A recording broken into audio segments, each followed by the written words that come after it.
Good morning everybody and welcome to Gear Facts. This morning I'm sharing with you the greatness of the Yamaha PSR E453, new model from Yamaha.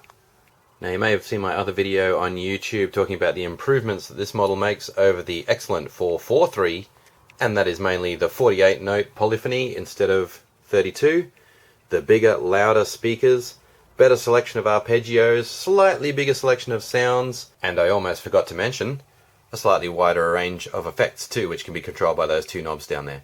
The previous model just had reverb and chorus. This one gives us delay, flanger, phaser, and a few other fun things to play with. So let's hear how it sounds.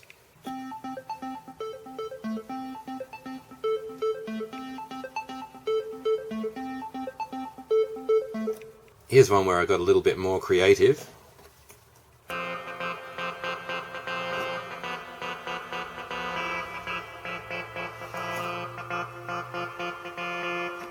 So you can hear the noise in the background there. As with most PSR models, you can layer two voices on top of each other.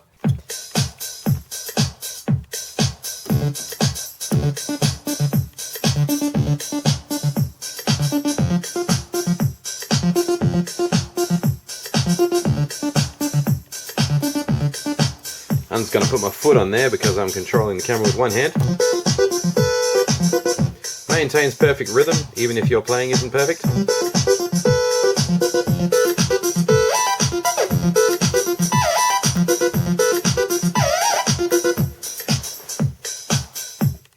So that's about the best a guy can do when using his foot to play. The next one I've created sounds a bit like this.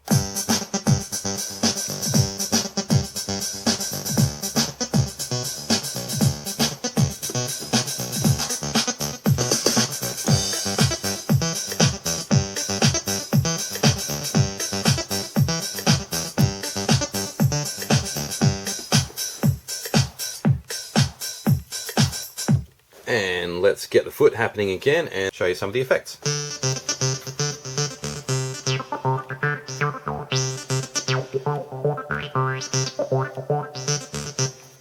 Now I really love the cutoff and resonance controls on this keyboard, because on a lot of the high-end sequences, when you start putting your resonance up really high and really controlling that cutoff, you can get quite a loud, shrill squeal sometimes, but this one seems to keep it within that range that just makes it nice and smooth and utterly usable. Just over on the left here we've got the DSP button. I don't know how clearly you can see that because the print's fairly small, but we'll press that, hold it down, it'll go to over here, DSP type, and we've got these effects to choose from. I won't read them out to you and patronize you by doing that. 10 different effects, as well as reverb and chorus, which can be controlled directly from these ones. If you press the assign button here, it will go through 6 different parameters that these two controls will apply to. Generally you just leave it at the default resonance and cutoff, which is where it's at when you switch it on. But on number 2 here you can control the amount of reverb and chorus. There are several different types of reverb and chorus as well. Then number 3 you've got attack and release. Then you can control the cutoff and resonance over the style and not the melody, which is great if you want to add a little bit of expression to the drum pattern as it's playing. On number 5 you've got volume balance and re-trigger rate, which is all about controlling the dynamics of your arpeggios. And in number 6 you've got your DSP, parameter A and parameter B. Please note though guys, one little thing that disappointed me about the keyboard is that you can't use the multi-effects when you've got the arpeggiator switched on. You can only use reverb and chorus. So if you do want to have an arpeggio running with a nice big delay, for example, you will have to use an external controller to send that arpeggio in and enjoy those effects. But I won't go into too much detail about that. There's always ways around these things. Now I've learnt with previous experience of demonstrating these keyboards that people do like to hear the basic piano sounds on them. So here we go, a bit of a one-handed tune.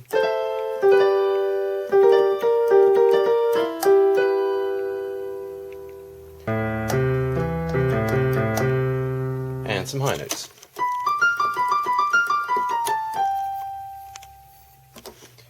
Okay, so for the genuine piano players amongst us, I'm not one of them, that's what it sounds like.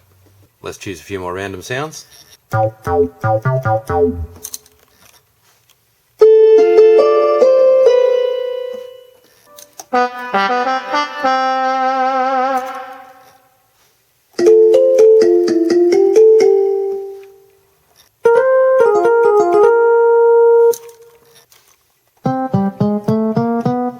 So I think there's nothing much left to do now but direct our attention way over to the side here. These are basically demonstration tunes that have been broken up into patterns that you can actually control. And some of these sound really good. Let's have a listen.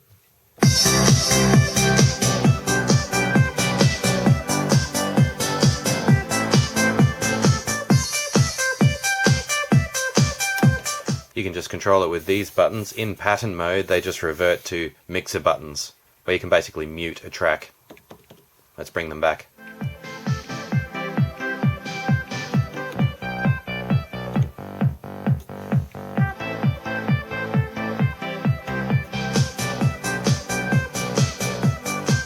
And then use fills as you normally would.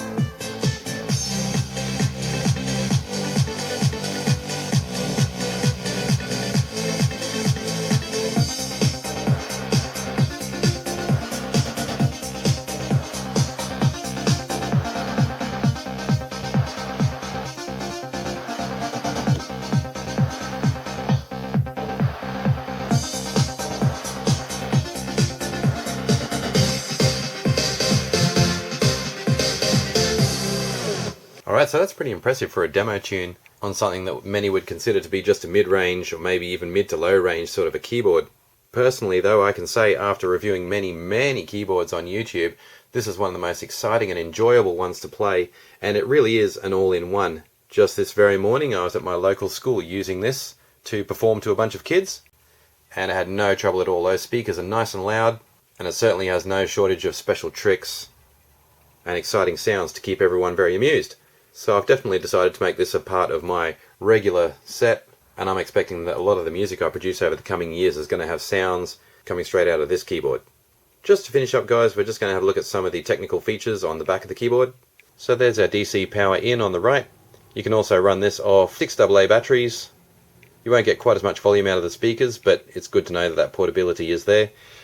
You'll notice two kinds of USB sockets. One's for a USB stick, and the other one's for USB communications with a computer. If you put a stick in the back there, it obviously acts like a hard drive, so you can save as many sounds as you want, as many songs as you want, as many banks as you want.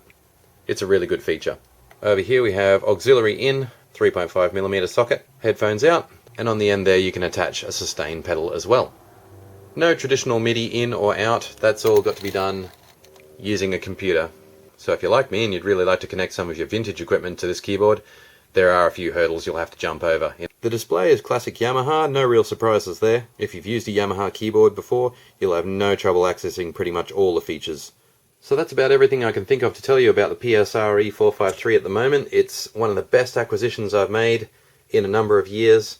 I'm really happy with it, and I can't recommend it highly enough if you're looking for something that's got a lot of high-end capability, but you've still got the nice user-friendly features and fun features that you'd expect from more of a home keyboard type of arrangement. Thanks for watching my review guys. I'm sorry if this one was a little bit long, but I really felt this keyboard was worth it. Don't forget to leave me a comment if you want to talk about the keyboard or you've got any other questions. And please hit that like button if this video review was in any way helpful. And best of all, please hit that subscribe button if you like Gear Facts. Thanks again for watching guys. We'll see you next time.